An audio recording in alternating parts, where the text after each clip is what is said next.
almost didn't make it out game one. I almost didn't make it out. It was that many Knicks fans. It was pandemonium out there. Still don't think that the Lakers will advance. Again, it wouldn't surprise me if the man went out here and led them to 4 straight. Well, they're not getting a Wemby. There's no Wembys coming out next year. We ain't got a Wemby. Still in L.A. They can make something happen there in L.A. They kept on saying that you wasn't healthy, Wagner. I'm going to say it. Scotty Barnes, Brandon Ingram, combined 3 rebounds. Is the Warriors front office wasting the back of Steph's career?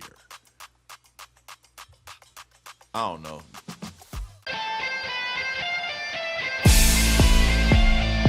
And now, from Oak Park, Illinois, your host of the Shump Street Podcast, Iman Shumpert.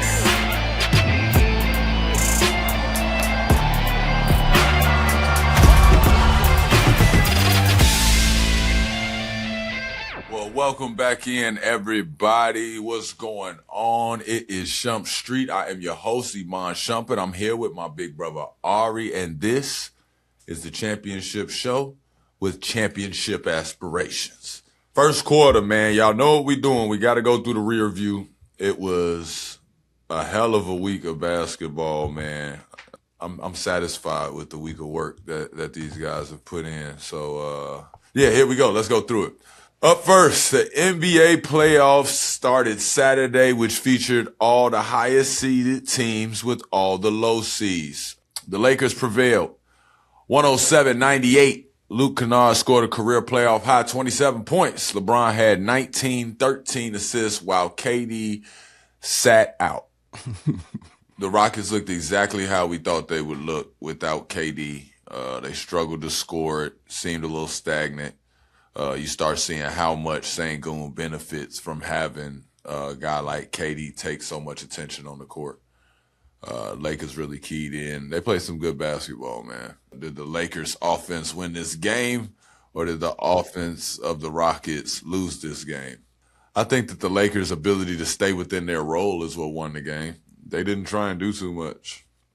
They played within themselves. Of course, they got more opportunities with guys like that sitting out. I just don't think Houston was prepared at all for KD to say, yeah, I can't play. It just looked like a shell shock. The Knicks beat the Hawks 113-102 despite giving up several large leads. Jalen Brunson had 19 of his 28 points in the first. Wait, what? I thought he was playing well in the first quarter. I didn't know he had 19. Damn, my bad, Jalen. I thought that shit was a typo. Like, damn, 19 and his 28 in the first. C.J. McCollum led the Hawks with 26, while Nickeil Walker-Alexander and Jalen Johnson struggled. All in all, what I was watching with the Hawks and the Knicks is, one, I didn't think that the Knicks would match up so well against their backcourt. They defended really, really well. It's going to be interesting, though, because at some point, Jalen Johnson figured out, I'm just going to shoot over y'all no matter what y'all do. I know I can get my shot off. And toward the end, he started to get daylight. End up just hoisting up a couple of them just to get going. But I thought the Knicks did a great job of running him off the line. But as much as they're not going to want to admit it, that shit bothered the hell out of them. Atlanta was very bothered by the defensive pressure that the Knicks brought. So shout out to the Knicks with that. OG, Josh Hart, Mikal Bridges. They switched up defenders. They switched a lot of the screens, which was excellent to see. The Knicks do some switching, though. They usually always have one person they're hiding within their lineup. Defensively, it was good to see them switch and take the challenge. It was definitely a playoff pride or a playoff energy behind everything they did. I thought that was really good. Yeah, I think I might even want to take the Knicks in 5, the way that game looked. But again, the Hawks don't have to do anything but go steal one. You just got to steal one when you're on the road. So I don't want to say it like the Knicks is just too comfortable. But God damn it, was it good to see. Shout out to the Knicks, man. You know what I'm saying? Raptors Cavs. The Cavs cruising. They was cruising, and the Raptors was cruising to a bruising. 126-113 victory against the Raptors. Based on what we saw, is this series a sweep? I sure would like to say so. I'm going to say it. Scotty Barnes, Brandon Ingram, combined 3 rebounds.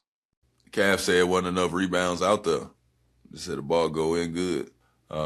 If you watch this game, James Harden did so much of just quick checks with the ball screen that I think he's not going to – he'll never get as much credit as he's supposed to get for how he kind of lazily comes off of ball screens just to test to see how y'all are playing it for the night. It's almost like not even a real thing the first time he comes off of the ball screen. He just kind of wants to see how y'all are playing. How you playing this on the side? How you playing that? And then he sort of backs out, erases that, and then actually uses a ball screen, or he actually goes in his dribble penetration. The other thing I thought was good is he pitched ahead a lot this game, and it allowed Donovan Mitchell to go create. It allowed Schroeder to go out there and create. James usually probes for longer, and it was good to see him sometimes not even take a dribble on the inbounds, just pitch ahead and give somebody open court to be aggressive, to feel involved, flatten out the defense, pass it back if they don't have anything, and now there's a closeout to James Harden at the three-point line where he can engage whoever that is to create penetration for an easy kick. I thought the Cavs' offense looked really good. It looked really good that night. It actually looks a little polished. Like they look That's like what I'm they've been saying. playing It together looked for really a while. good. I mean, of course they haven't faced any defensive matchups. Adversity. Like, Yeah. their second round is gonna get busy, but I definitely know they coming up out of there. But Toronto, though, you guys have entertained us all year. You know. He gonna give him that pat on the back, like good job. No, for real though. Like we didn't even expect what we got. Yeah, Like, they overachieved, but they still, I would still like them to make this competitive. Like make this a little more, worth your wear. I didn't think it was not competitive. They competed. They just don't have. They can't deal with that backcourt. And by the way, if head to legends.com, if you ain't put in bets already, put in bets on the Cavs backcourt going crazy. They have no answer for it. It's literally nothing they could do. And it's not a thing of playing hard. It's just that dealing with the scoring prowess of Donovan Mitchell and James Harden is a lot for anybody. For anybody. I'm sorry. It's not a disrespect to the Raptors. Nothing. You want to make some money, Donovan Mitchell going to get his. They have no answer. James Harden is going to get his. They have no answer. There's going to take somebody to put a little bit more pressure offensively and with defensive prowess to deal with this backcourt. I'm thinking a gentleman's sweep, fellas. Yeah, this was their feel-good game. Like, I'm actually happy for him. This is the freest I've seen James Harden play in, my recent memory. So kudos, bro. Kudos. Like, I was happy to see it. Donovan Mitchell. Is he the best 2 we got in the East? Well, what? Hell no. Jaylen Brown plays 2 guard, fam. I know, but I can't just say Jaylen Brown's just better. I can't. And I know he's got a ring. I know, and he's proven he battle tested, but did you not watch this whole year while he played without? I have. But I'm just saying, man, Donovan Mitchell is always there. He's always there. Like, you got to think about it. That's the thing. You got to think about it. The problem is Donovan Mitchell, a lot of the time, just produces scoring. That's true. Jaylen Brown plays 2 ways, rebounds. Like, you for real? That's true.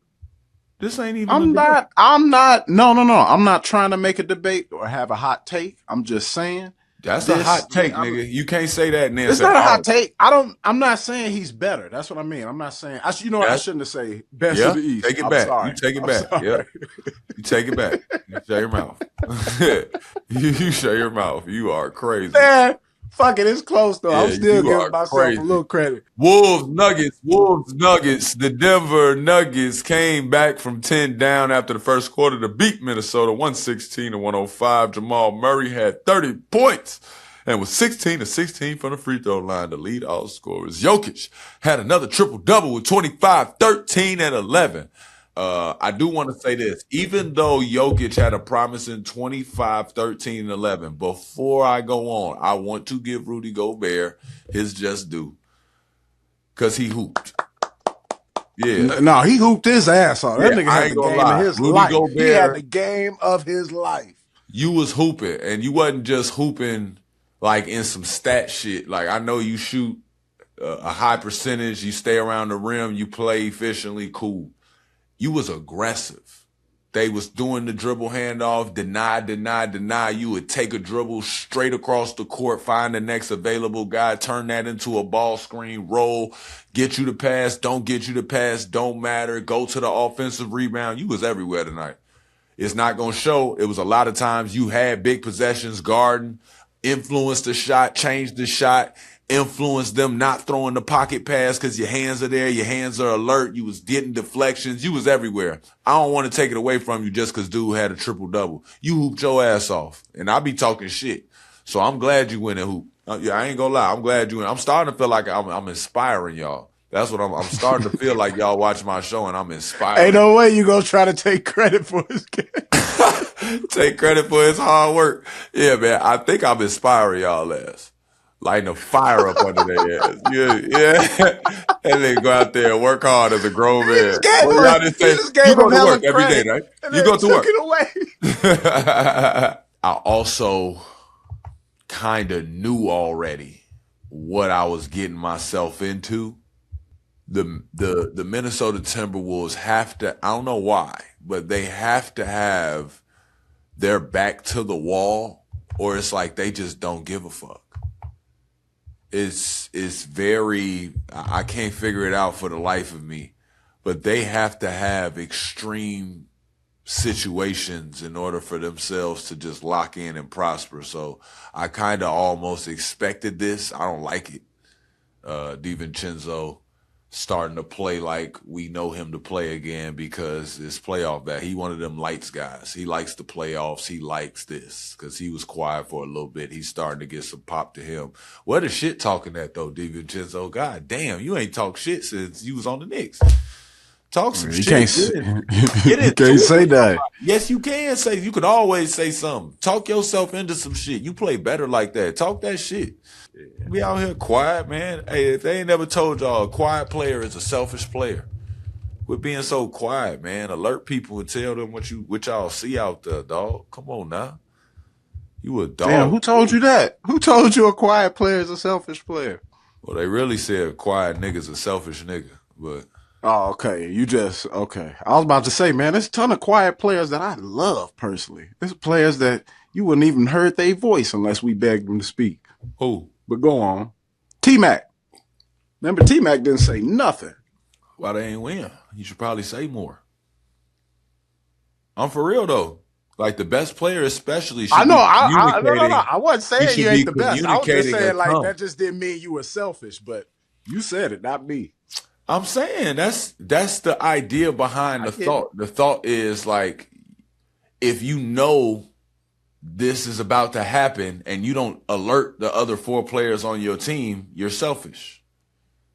Oh, you mean like, I thought Whoever you meant like fit. quiet, like your personality is quiet, so that just kind of means No, you're you selfish. could be You quiet. mean I just mean like when you on the court, if you communicate. If you don't communicate, but that's what shit talking do. When you just talking shit all game, it just forces you to start talking. Like, you know what I'm saying? Hey bro, I got buddy over here with the bad headband, Joe. Hey, who you got? Hey, I got him with I don't know what the fuck shoe. He got the what the fuck 11s on. I got him though. He weak as hell. Ooh. Hey, shorty, throw the outlet. Ooh. Oh, you by yourself. He ain't no shit. He come to the lane. I'm right here, shorty. I'm right here. If you hear all that, if I hear that behind me, I'm gonna get aggressive on the ball. I already know it ain't no screen coming. They telling me you by yourself. You by yourself. It's you and him. It's you and him. It's like, that's why people be like, Ant-Man just be saying anything. But it's like, they know it. They know his voice. He's encouraging them the whole time. Good shit. Even if it's just that. Like, good shit, boy. I'm with you. I'm with you. It's constant communication and positive reinforcement is contagious. You got to do it. DiVincenzo is one of them guys that benefits from that. It start getting up and down. They start passing, sharing the sugar. Motherfucker got to talking shit. He turned the swag on. That's how he play. Shit, play like that. Shit, I don't want to see this quiet DiVincenzo. That ain't for me. I don't like dude. Before we move on, let me shout out Jaden McDaniels. He played big. Didn't hit a three. Couldn't hit a three. But I feel like he could be a key for them. Like, they need to get him more involved, get him a little bit more touches. He did have 14 shots, but, you know, especially when they're shooting like this and you're not getting the production out of Julius Randle that you want. Like, he didn't play bad, but he also could have, you know, at least 2 or 3 more shots, maybe 2 or 3 more rebounds. That makes the difference for them. So, yeah, just a little bit more production from, you know, the others on their team. And, yeah, Ant, please take it a little bit more serious for me if you're not already. But go on, move on. We got it. His Jaden McDaniels, I think, get a lot of times the short end of the stick with their offense. He's not ever involved in actions when he scores. It seems like a lot of times he got to run out a rebound and kind of get aggressive on his own offense. And he's a playmaker. He can make plays. Yeah. They don't really put you in positions to be successful, Jaden, so you're kind of playing within rhythm. I would just beg them for more of what you want, whether that be telling somebody, hey, man, make sure that you probe under the rim to where I'm getting the corner three. I want to shoot the corner three. Or saying, hey, man, make sure that you getting into the paint, 2-foot stop, and then the kick out, because I really want to get to that wing for a nice inside out three. But start controlling where you're getting your 3-point attempts rather than figuring out how to get one up because y'all need 3 points. Play within. Or just off a broken play. Yeah.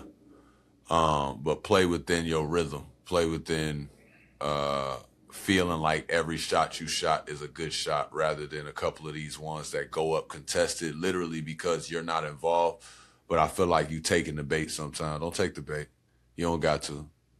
You can play efficiently enough. You can play the Aaron Gordon role with them. It just has to start carving out what he wants rather than accepting everything. Because I feel like that's the give and take with Minnesota of why everybody's saying they need a point guard. If he had a point guard, Jaden McDaniels would be one of his favorite. Like, and I don't want to say it like the guys they brought up aren't, you know what I'm saying, good. I just mean when you have a dominant point guard, damn near an all-star point guard, most times the reason they're so good is because they can see a Jaden McDaniels and understand, oh, that's my favorite target. Like Jaden Daniels would be somebody's favorite player to play with as it comes to being on the court together because he defends at a high level. He can defend multiple positions, and then he can play multiple positions because he's got so much length and athleticism, but he actually has somewhat of a handle. So, I mean, I definitely agree. We knew he was going to be one of the swing players of the series. But yeah, he's definitely an X factor for sure. As the stuff grows on, we'll know more once we see what Ant-Man has in the tank. Because if he doesn't get 30 to 35, this ain't happening. And I can tell you that now. I might as well, if I'm gonna bet on Minnesota, I might as well bet on Ant-Man for plus 30. Because if you don't got it, y'all ain't got it. I'm telling you this shit right now. You not making it out of Denver without 30. After bouncing the Hornets up out of the playoffs, the Magic upset the number 1 seed, Detroit Pistons. Now, that was a game. 112 to 101. All right, I'm going to just fast forward this because this was a good game and they was playing back and forth. And Paolo, honestly, you came to hoop. But that ain't how this game was won. My boy Wags. You might just get a nickname that soon, Joe. I ain't gonna lie. Because they kept on saying that you wasn't healthy, Wagner, and how good you were. And honestly,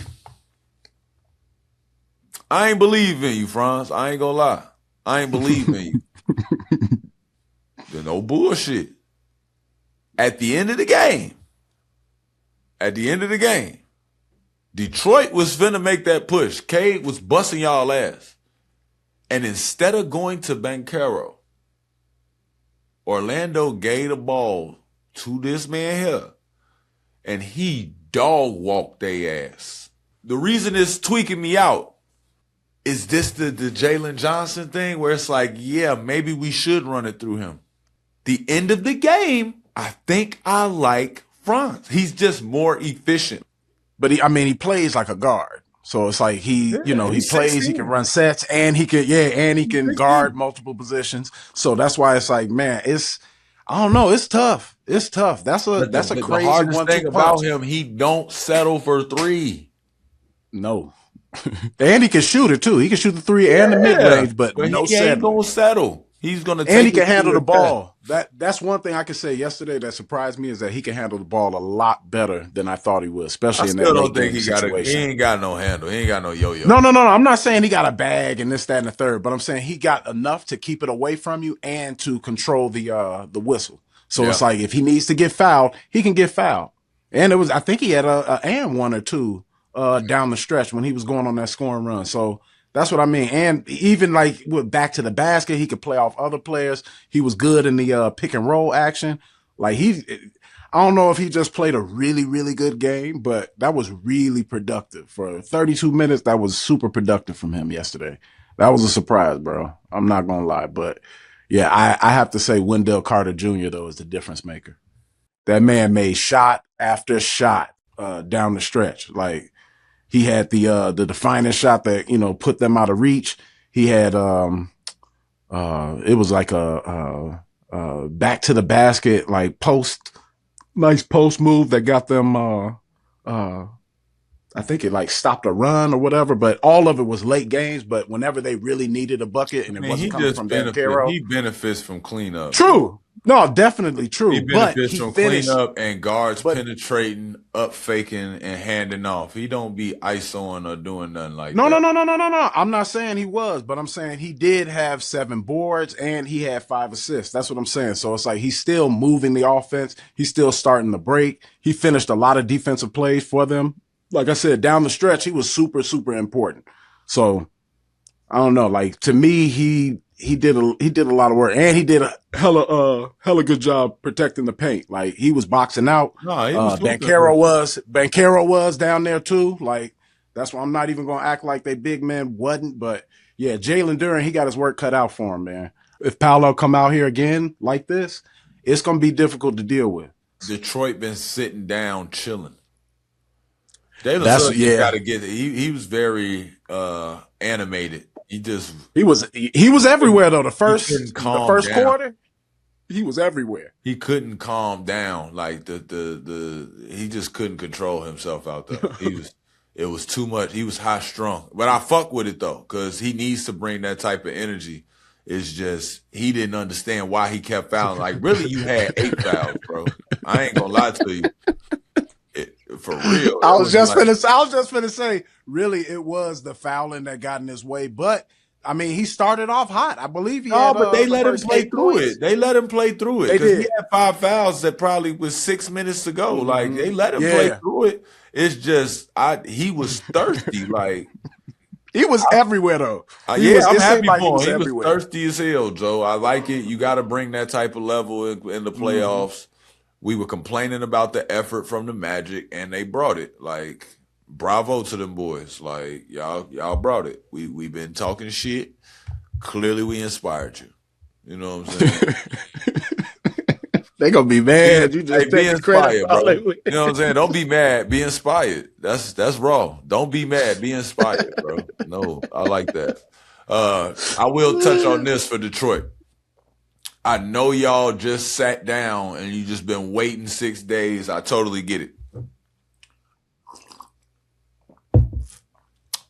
Y'all better not let them win game 2. You let them win game 2, they gonna feel like they better than y'all. I'm telling y'all this right now.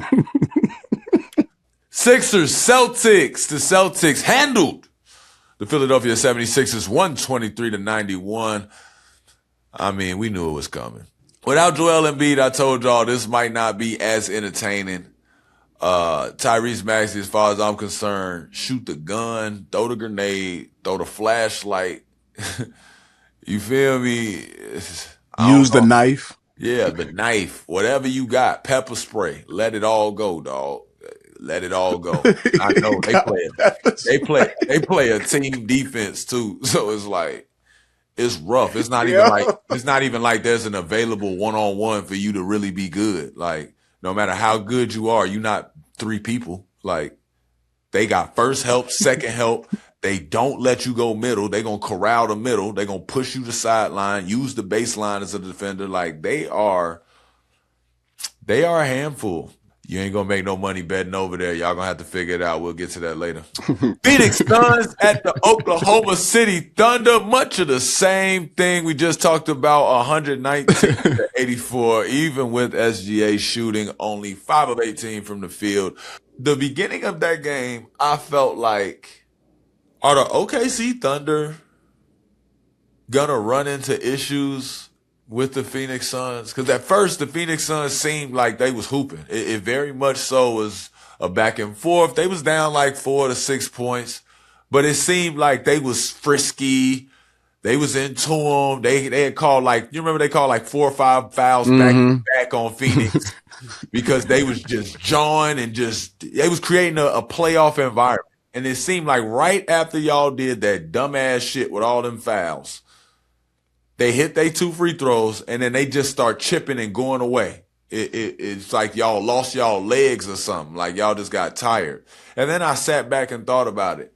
OKC Thunder have made it now for the 2nd year straight that you have to have 10 players playing. Not just because you got to have 10 people that are good. No, you got to have 10 in shape, insane motherfuckers out here playing. These people are these people are insane. Watching them play defense is fucking ridiculous, dog. They are guarding you with pressure. They reaching, they jabbing at the ball. You drive it into the lane. They got 4 other defenders guarding people that come in there. They swiping at it too. Everybody's live, active, talking. We keep on saying, like, people be like, y'all just take it. Everybody just saying OKC. We not just saying OKC. Are y'all watching this shit? Do y'all see this up to touch? Sometimes they playing you 94. You cross and not even breathing, even breathing hard. Yeah, they in shape. That's why I said you got to be in shape, game shape, full tilt boogie. And they all on the bench with fucking hot packs, ready to come in and act crazy. Even on dead balls or after. OKC players always come up with the ball. Watch that next time you watch them. Like if a ball is going out of bounds or whatever, it just shows a testament to their scrappiness, but it's like they always come up with the ball and hand it back to the ref. So it's like at the end of the play, they're not usually wrestling people. It's like it's up, it's off the ground, it's to the ref. We starting the next play. They play through the whistle. Super quick. But yeah, safe to say that the Sixers, Celtics, and the Suns Thunder might be 2 sweeps, gentlemen. I'll tell you what's going on with Grayson Allen? Do we really care? Like, if he was here, would it really make he was playing really well? I'm saying, would it really make a difference here? Yep. Because Gillespie did not look good. Grayson Allen looks like he's more built for this series. Yes. Play him. He liked the physical. He liked to talk shit. You need him against this. This is what you need. He a little reckless. You know what I'm saying? Especially if y'all didn't like the LaMelo Ball shit, putting Grayson Allen in there. That's what I'm saying. That's what I mean, though. It's like, he can hoop, Ahrii. I don't give a fuck. I get it. No. He can hoop, and he don't be scared. You can't be scared out here with these people. But he also can hurt you. I just know when I watch the team, like, it jumps out immediately, like, why the fuck is Grayson Allen not playing? Like, why do I have to watch him warm up and then he's not playing? Like, put that man in the suit. So I know Exactly. That's what I'm saying. Like, give me some inclination that, he's not going to be playing, or, that y'all are considering not playing him. Don't give me the whole, I can't take no L and see coach's decision. That's just hurt. That's right. And then they got a full report after you done already sat him. That's where it's just like, man, give me that report. Don't give me the decision. Give me that report, though, way before y'all sit him. That way, at least we know, especially for people who are betting, they know what the fuck to do. Because, oh man, I was pissed when KD sat one out. Like, I was pissed. And I didn't find out until, it was 40 minutes before tip-off. That's why I was like, this shit is inexcusable. If I bought tickets, I'd been asking for a refund.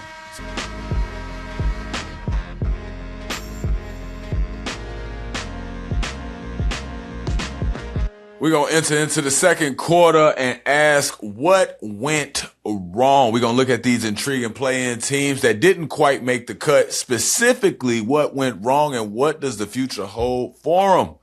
The Miami Heat were eliminated by the Charlotte Hornets. Why did the Heat miss the playoffs this year? The Heat missed the playoffs because they've been bullshitting all year. They shouldn't have been in no play-in situation. They've been bullshitting. I understand that we're holding them to a certain degree, even though that injuries happen, but that's why the joke, we're the play-in champs joke was even made, because he's like, that was Hero saying we shouldn't even fucking be here. Like, very, very candid way of saying we bullshit. The Hornets were eliminated by the Magic. I don't know what happened when they ran into Orlando. Even that huge third quarter, what kind of happened or was said internally maybe at halftime that you wanted to take matters into your own hands and really create a lot for your team then? I just feel like it was just too late. I should have been doing that from the jump for real. Like I said, we was doing a lot of plays and stuff, just getting pushed around and everything. I feel like I should have just took the ball from the beginning for real. But that's about right. That's about right. Y'all haven't been a team that played half-court basketball all year. And then y'all just decided, yeah, that's about right. Half-court basketball. Yeah, that's about right, though. I'm glad that he noticed it, though, because that's not who they are. You got to stay true to what y'all are. Hold on. What makes you do that? Especially at the guard position.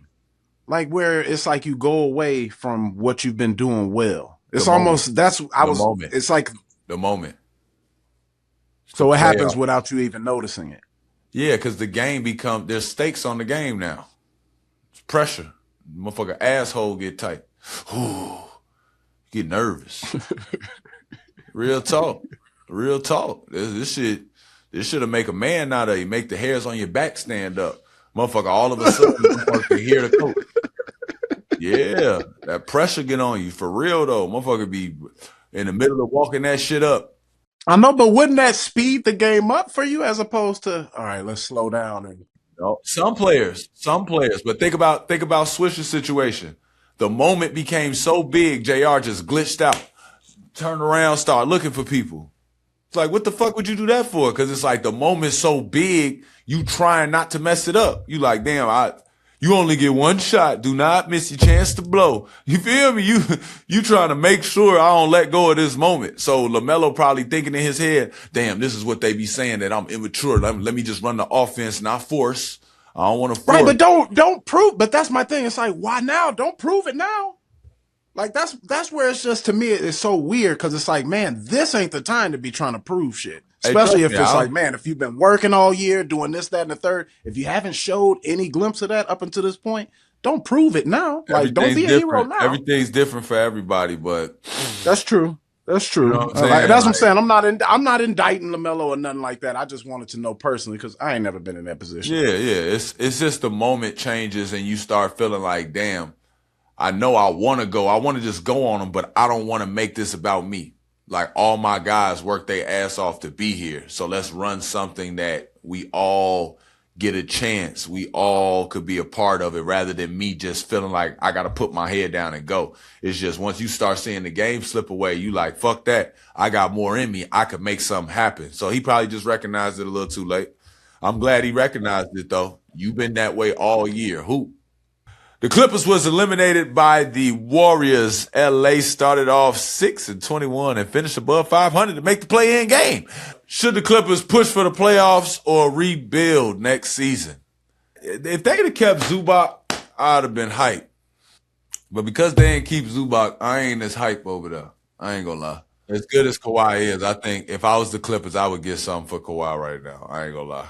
The way he just killed and did that, I would go get something a little younger, something a little healthier. Which direction do you go in, though, as the Clippers? Like, do you go guard-oriented, or are we looking for big men? You looking for a franchise player. I know, but which way are you going? It don't matter. Especially like with the kids coming out. Franchise guy. It don't matter. Well, I mean, doesn't it matter? Like looking Wemby a forward to two-guard, next nigga. season? He's 7'5". Well, they're not getting a Wemby. There's no Wembys coming out next year. That's why I asked this question. They ain't got a still in Wemby. LA. They can make something happen there in LA. They ain't got no goddamn picks because OKC got them all, but that's why I asked. That's why I asked. Like, that ain't my fault. I ain't trade them. No. Right, y'all bought Paul George. It's a tough cookie. Game. The Warriors were defeated by the Phoenix Suns. The front office has been criticized for not giving Steph Curry enough help late in his career. They've already announced they do not expect to trade draft capital for veterans. Is the Warriors front office wasting the back of Steph's career? I don't know. The Warriors and Steph Curry have given me all I needed to see. I'm sure they can figure it out. Steph, bravo. Steve Kerr, bravo. Golden State, bravo. Draymond Green, bravo. You feel me? Y'all done gave us so much good basketball, dog. You know what I'm saying? If y'all chase a new guy, don't chase a new guy, trade Steph to a new jersey, leave him in Golden State. I don't know. Y'all have done y'all jobs, man. Bravo. Yeah. For me, the perfect situation is letting Steph stay and retiring him out in Golden State. That's the perfect situation. But I do think realistically they're gonna move on from Draymond or Steve Kerr or both. Either way, yeah, bravo. The way, yeah. Great work, guys. Great work, fellas.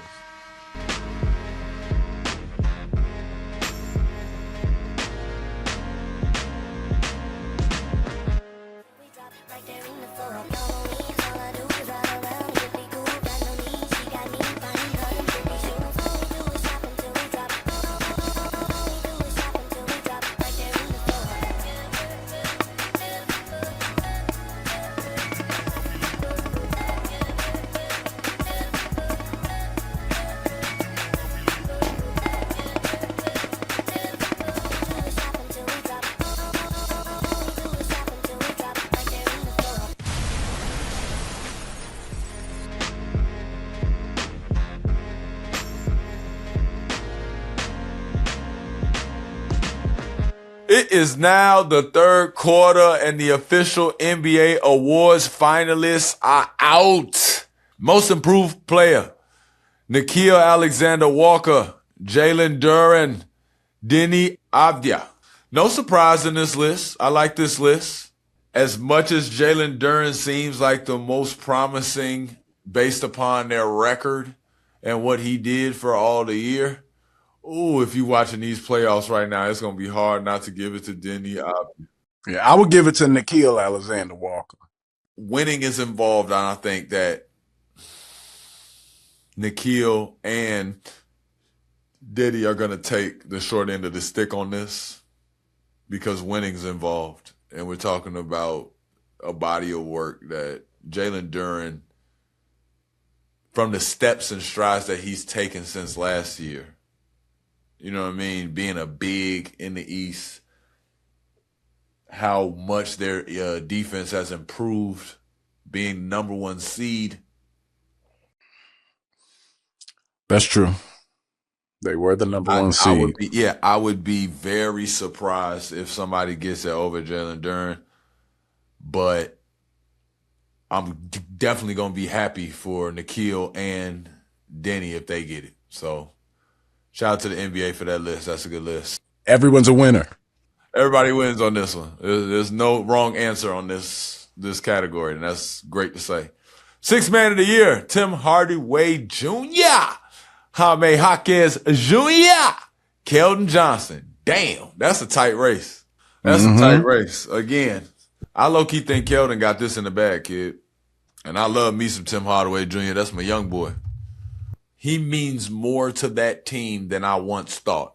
And that I don't say that about random people. Like, he not just some random shit out there. Like, nah, they need this. Like, they need this switch up. They like it, too. They like it. I love that they, you know, the Spurs take on a matchup like a motherfucker. They really, it gets me going to watch the Spurs take it on. You know, they ain't got much to go against with Portland right now. You know what I'm saying? It ain't much Portland could really do with them. That Portland's not built for dealing with shit For like this. that. Like, yeah, like, it ain't like Denny wasn't out there hooping. Like, motherfucker out there hooping. What he had? Man, 30, 10, and 5. Not enough.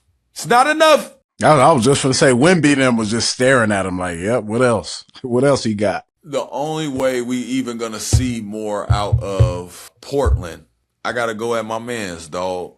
Drew Holiday.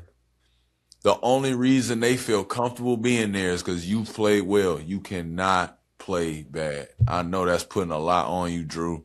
You know I love you, my dog. You can't play bad. Like, 4 rebounds, that's not Drew. That's not Drew. 2 of them were offensive.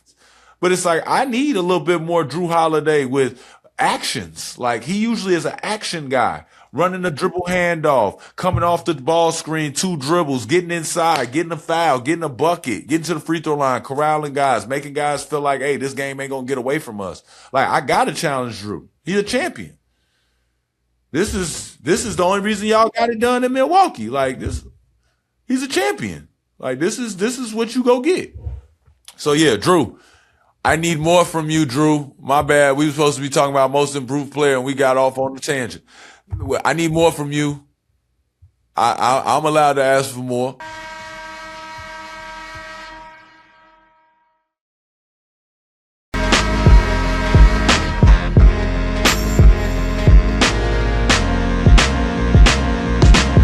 Playoff time, so the stakes are high.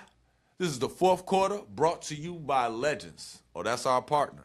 Legends with a Z. Zzz. Now, for my top 5 in the playoffs right now, going position base. I got SGA at the 1. I got Jaylen Brown at the 2. I got KD at the 3. I got Wemby at the 4. And I got Jokic at the 5. It's my top 5, man. Top 5. You know what? Mine is the exact same. I would only exchange SGA for Cade Cunningham, and I would only do that to make it interesting and have people to play against. So, yeah, pretty simple. Nigga out his goddamn mind. No. I just said it so that we wouldn't have the same players. Oh. Rank the top 5 playoff atmospheres.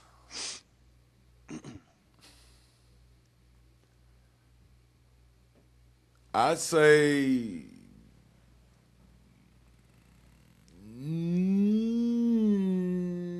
Knicks.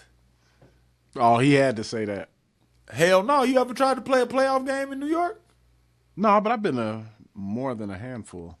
Shit, that shit gets shaken, boy. I almost didn't make it out game 1. I almost didn't make it out. It was that many Knicks fans. It was pandemonium out there. Crazy. No, I get it.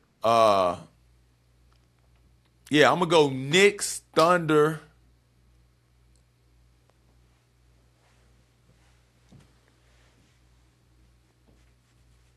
Boston, San Antonio, Detroit. That makes sense. Knicks, Thunder, Boston, San Antonio, Detroit. Yeah, that's what it's smelling like. Yep. Top 5. That's a lot of places to get reckless, man. Shout out to them cities, man. NBA cities. It is the NBA playoffs, and motherfuckers is ready to play. I love it. Yeah, I had Thunder's, Nuggets, Celtics, then Pistons. Thunder, Nuggets, Celtics, Pistons. You get one more. Oh yeah, the Spurs. Spurs. Yeah, it was crazy yesterday. I'm not gonna lie, it was crazy. During the playoffs, I'm putting my money down with legends. So you should too. Use code SHUMP now. You think you know basketball? Well, go ahead and put your money where your mouth is. Do it with legends. Celtics versus Sixers. We're looking at adjustments. What does Philly have to change to avoid getting run off the floor again? And do they need more structure offensively, or is it just better shot making that they need? They can't avoid getting run out the gym. That's how the Celtics play. They play live and die by the three, which makes any mistake get amplified. Philly just doesn't have Joel Embiid. You need a bigger scorer prowess. You need somebody that can he creates the matchup even if he doesn't score. So you have to put a defender on him. You got to put a body on him. You have to be ready to come over and help. You have to be ready to tilt. There's a lot of things that shift your defense, which allows a Tyrese Maxey to get off, which allows my young boy to get off. I was finna say his name. What's my young boy's name? VJ Edgecombe. It allows him to get off. It allows a Paul George to have one more step off the line of being able to contest his jump shot. Joel Embiid not being around is a big problem because it helps you key in on guys. Tell you the truth, Sixers, y'all dead in the water. There's nothing we could do. You just gave them all that credit. Oh, no, I ain't give them credit. I gave the Celtics a lot of credit. You know what I'm saying? Y'all said with like VJ Edgecombe and Paul George. Yeah, because they're really good when Joel Embiid is scoring the ball and shooting it well and, creating indecision on the offensive end because you got to do so much to keep him from getting his. Hell yeah, they become better. But if I ain't got to worry about Joel Embiid and I could cheat over and help on Tyrese Maxey and I could corral everybody else to make them have to shoot after an aggressive closeout, oh, yeah, y'all not scary no more. Y'all scary as fuck if I got to help on big fella over there and then get to you and worry about you. Now I don't got to worry about you. So, yeah, Philly, y'all lost a bit of the intimidation factor. Good luck in Boston.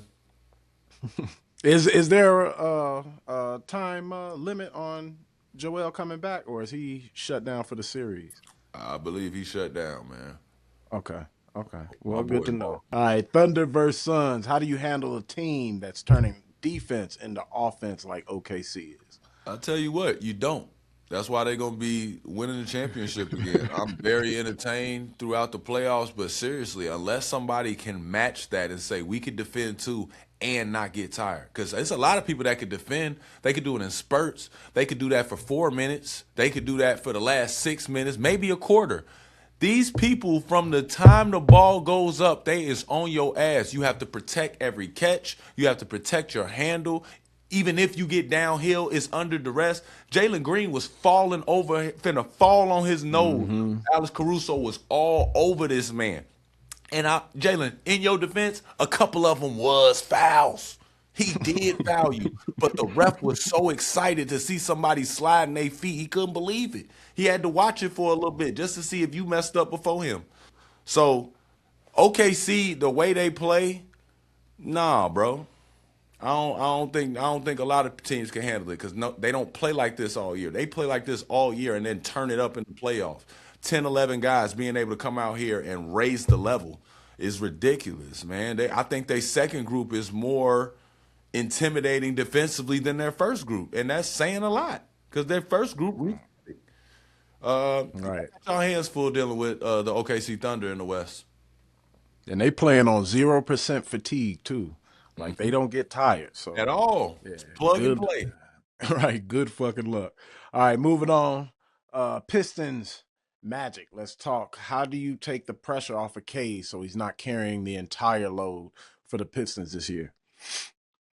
Well, I think that people thinking, how do we not use Cade as much now because he had one loss? I think people are taking the bait.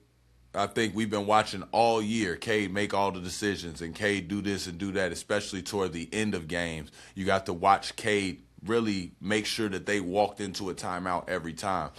If you take that away from him now, I don't think I like him as much. But part of the reason I like the Detroit Pistons so much is because they played a good game. It was balanced. They all played. They all got involved. But toward the end, they knew he was going to take over, and they were comfortable with him taking over. And him making decisions all year made it to where his decisions started to become very efficient. You got to remember, at least once a game, we watch Cade Cunningham go 1 against 5. He take it off the rim or off an outlet pass. He drive past everybody, beat the break, and the last 2 or 3 defenders around the rim, he finish over them. Mm-hmm. He do it every game. But y'all have been watching this man do that. We not finna stray away from it now. I hate when people do that. Cade, if you're going to carry it, carry it. Jalen Duren, you know you got to play better. You know you got to play better. You've been having a great year on a great ball club. Y'all went and got the seed y'all was supposed to get, but you cannot play like that and expect to win. You just wasn't involved enough. And how I know you wasn't involved enough, because you wasn't killing people on the boards. And you wasn't blocking shit. It was a lot of laying up going on. You wasn't blocking shit. So get off your feet, get your timing together, put your big boy pants on, and act like the number 1 seed. Pretty much.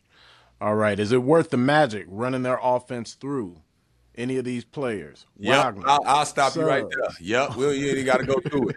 Go through Wagner. Go through Wagner. And I'm going to tell you. Hey, is it the whole game, though? Or is it nope, a 10? Fourth quarter. Ben Carroll to start it off, get him going. You know what I'm saying? He got the bop, bop, bop. He going to give you a couple of little, highlights. Get your highlights in, Paolo. Winning time, running through Wagner, Joe. He's the closer. He the guy when he come out, they got to play the trumpets on the KG shit. I've seen enough. And then throughout the game, Desmond Bane does a great job. When they have them little spurts, they go about 1 minute 30, 2 minutes sometimes, where they get a little flustered and then they just don't score. They'll get stops, though. That's the good thing. They get stops. I don't know how they're getting stops, but they're getting them. Energy and effort is how they're getting these stops and deflections. But when they get a stop, sometimes they'll go 2-3 minutes with no score. Desmond Bane is as good as anybody at putting his head down and getting a quick bucket or quick little step back, pop off of a motherfucking ball screen and knock one down as anybody in that just dead time where you can't score. He'll get you a bucket that makes everybody exhale. I want him to continue to keep doing that. But at the end of the game, y'all play through Wagner. I like it. I'm starting to believe Orlando Magic watch my goddamn pod because feel inspired. Again, we're just taking credit. Just taking credit for all the good games. Just take credit, take cash, take debit. I take it all. You hear me? Take checks, crypto. Send it. I don't think it's going to seem as legit with crypto, but they'll send it through anyway. Hopefully they'll get a confirmation. Blazers versus the Spurs. How do you attack the defense anchored by Wemby? If you're the Blazers. And if you can. It's tough. You got to play in the mid-range. With the Spurs, you cannot play at the rim. Wemby along with the defensive backcourt of San Antonio, I think completely blows up analytics. We have been analytic guys for years now, where everybody's on these analytics, which has made everybody feel like you only should shoot the 3 and then you should shoot the layup. Wemby and the Spurs are the definition of why you don't do that shit. They pester the fuck out of your handle. They test your handle. They're going to send different speeds at it.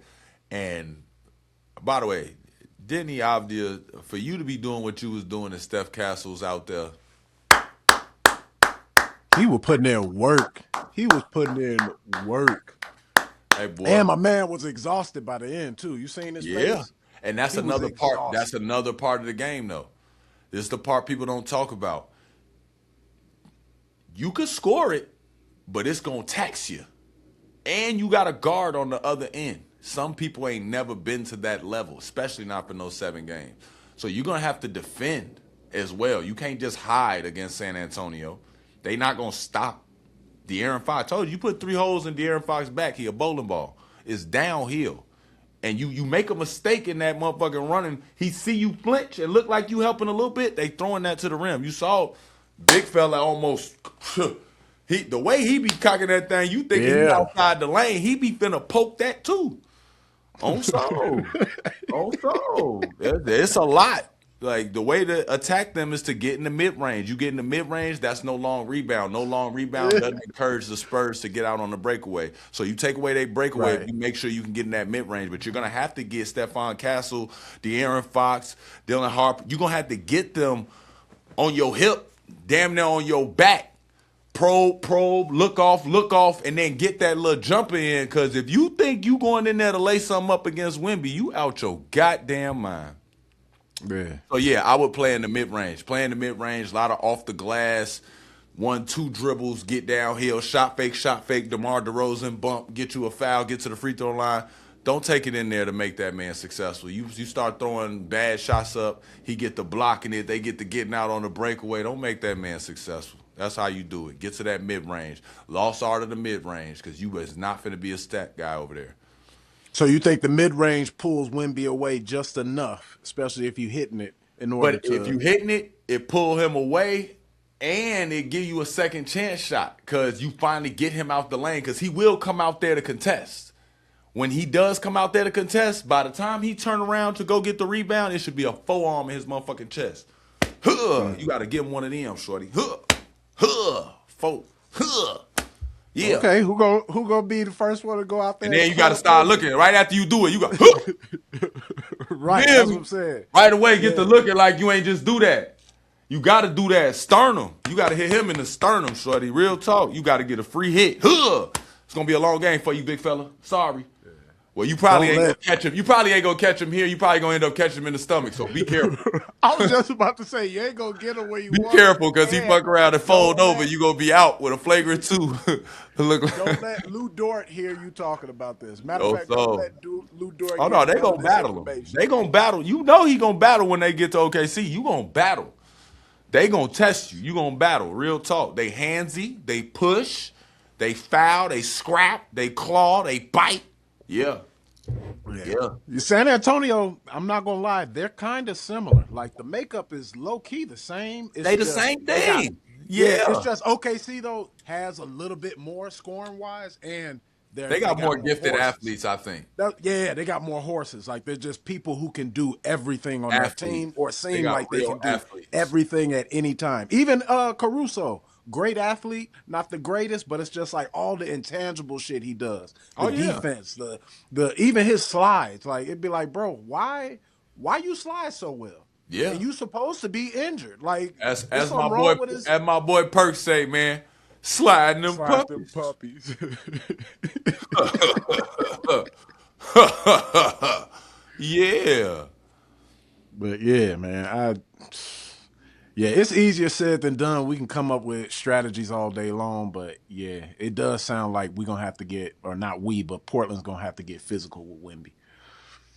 Now, before I finish my lineup, I want y'all to go ahead and sign up for Legends Casino and Sportsbook. You get a 100% match on your first purchase up to $100. Use code SHUMP. That's SHUMP. SHUMP. And that's Legends with a Z. We want to thank y'all again for coming in. This was another episode of Shump Street. Remember to go and check out Legends with a Z. Use code SHUMP and go tell all my picks for the future NBA games this week. Thank y'all for hanging with us. Make sure to go like, subscribe, comment, and we'll check you out next time. We are gone.